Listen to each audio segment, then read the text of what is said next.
You are listening to an American Free Press podcast.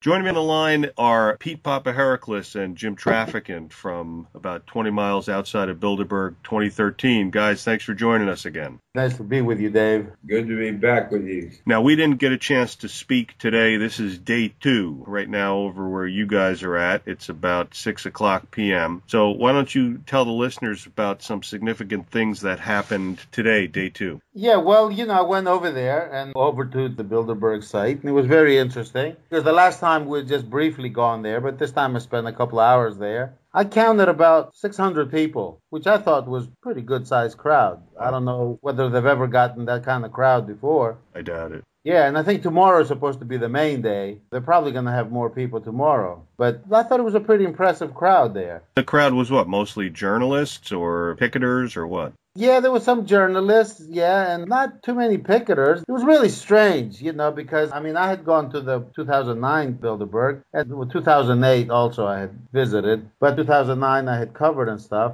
And, I think what these guys have changed their tune now to where they've sort of co-opted the event. They allocated a place within the premises to where, the protesters and the people can meet and what have you.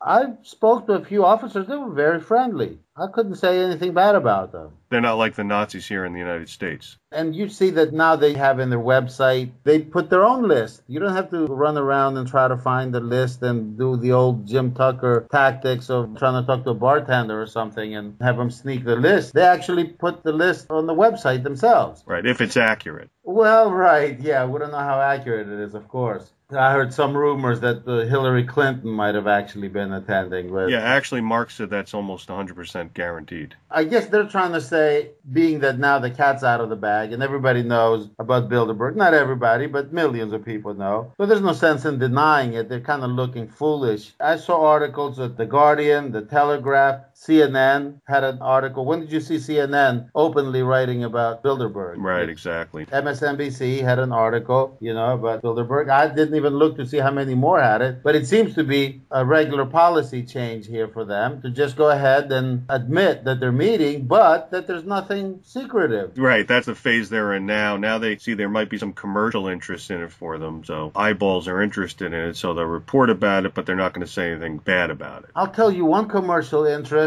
The police is charging the taxpayers here £2 million for the additional security. So talk about capitalizing. Well, you know what? There was an article about that, and I wanted to bring that up to you guys, especially because Jim was talking about it. And this was from The Guardian also. And it says that thanks to Goldman Sachs and other donors, this year's conference will be cost neutral for Hertfordshire, despite the construction of the Great Wall of Watford. And that's by Charlie Skelton. So he's saying that Goldman Sachs and the other fine people like BP, they are making donations into the Bilderberg Association, a registered UK charity. So perhaps it's not costing the police that much money. Are you saying that Goldman Sachs and BP and all these others are actually pitching in to defer some of this additional police cost? Is that what that is? That's right. They must have been listening to Jim in that roundtable discussion because they realize the heat's going to come on them. Because if the cops were going to do that, or if the taxpayers would have been on the hook for these fine people there, these elite, then yeah, that would be a problem. And you never know. Word could have got around that they heard Jim talking about that and he wants to file the FOIA. And here it is. Okay, we'll give some money up. We don't want to turn this into some kind of a storm. Yeah. Well, Jim's looked more into that, the FOIA thing, and he's initiated these FOIA proceedings. And maybe I should just let him talk a little bit. Yeah, before you go here, here's another article by Skelton in The Guardian about Bilderberg. And I don't know if you guys saw that. This just came out last night. They have a picture of one of these characters hiding behind a newspaper in a limo. And it seems like, and this is what you were talking about, it seems like everybody's there. It says Reuters, AP, Channel 4 News, The Times, The Telegraph, Press Association, London Tonight. The BBC had at least 3 radio reporters here. So basically everybody is there right now, right? I didn't see any news like that. I didn't see any major news crews. I saw a few people that had a fairly large camera, but didn't seem to have the whole attendant news crew with them, news vans. And in the parking lot, I didn't notice any big news things. So maybe they are, but didn't have a big production for sure. Right, okay. All right, yeah, let's talk to Jim and get his views on what's going on. Pete, thanks for your time.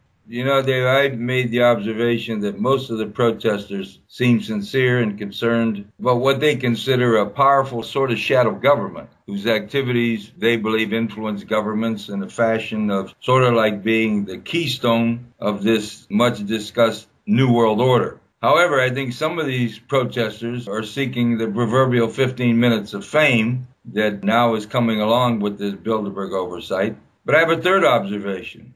I even believe that there could possibly be some paid mercenary protesters there carrying some unbeknown strategy using the sincere, real protesters to advance some cause. Now, the mainstream press is, at least as Pete said, paying some attention. Although, let me add, it is my observation that they usually depict the protesters as malcontents, conspiracy nuts, possible terrorists, and even referring to them as anti-capitalists. Now, I find the anti-capitalist label the most interesting at all. Keep in mind, they're not using the word communist. So I believe that Bilderberg is fighting back. Bilderberg is using the press to assign the labels, and I think they're pretty damn slick doing it. Yeah. What I've focused on is not observation and protesting, but I have a source now, pretty good source, and I've uncovered some things, and Pete alluded to it, that I have initiated the investigation of FOIA,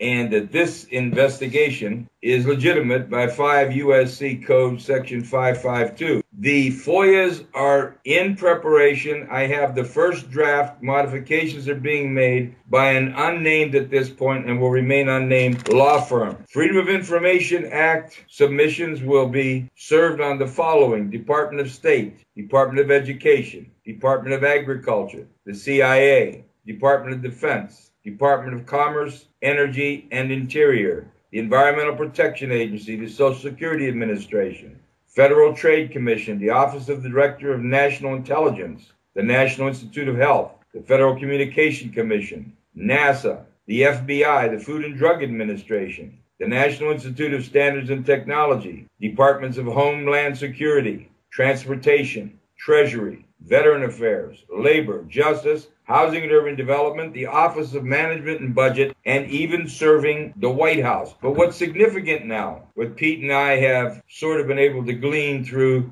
some of the new transparency being attempted by Bilderberg, directed a FOIA at the Friends of Bilderberg and the American Friends of Mountain Pictures Incorporated, in care of James A. Johnson Company, Perseus, LLC, 1325 Avenue of the Americas, 25th floor, New York, New York. This group and this Johnson pops up financially with his hands across many venues and has put some money into Bilderberg. Now, some people might ask, what the hell are you doing with the Federal Trade Commission, the Federal Communications Commission, HUD, NASA, Department of Agriculture? I have seen crazy things in government, and one would suspect that the money might come from justice or might come from state. There may be a little slush fund somewhere no one wants anybody to know about, too. Good, because I was going to ask you that question. And I think one thing you do is you make them say there is no involvement. Now, once they say there is no involvement, and they officially take that position on a duly legitimized Freedom of Information Act request that they responded to,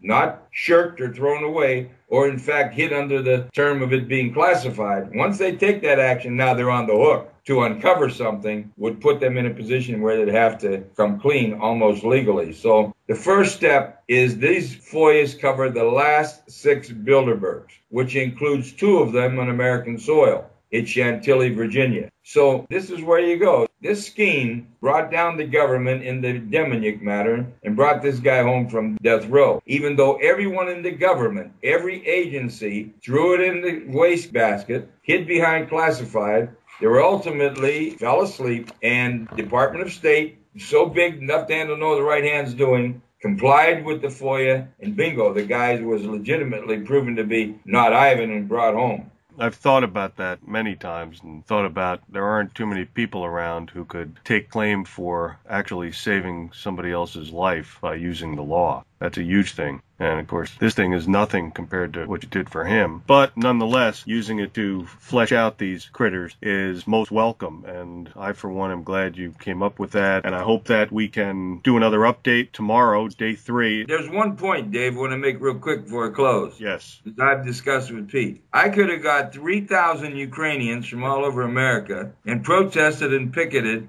the Justice Department over Demjanjuk. Right, and nothing would have happened. And as we protested, he would have been executed and put to death. Now the Bilderberg, it has to go from sightseeing and protesting and all these things. It has to go to a plan of action. And I'm hoping that American Free Press now enjoins this, because I have basically instituted this on my name, which you have to, by law, the person that's doing it has to submit the FOIAs. They're being prepared and will be delivered and administered to these respective departments. But I'm hoping American Free Press embraces this and follows through on this. And I think something good will come out of our trip and our investigation of Bilderberg. I hope so. Otherwise, you guys are on the hook for the bill. Pete Papherakles and Jim Traficant, 20 miles outside of Watford, England, where Bilderberg 2013 is scheming on how to make more money in the world. Thanks, guys, for taking the time out, and we will talk to you tomorrow, day 3. Okay, Dave. Good Take night, it easy. Dave. Take care. All right. Have fun, guys.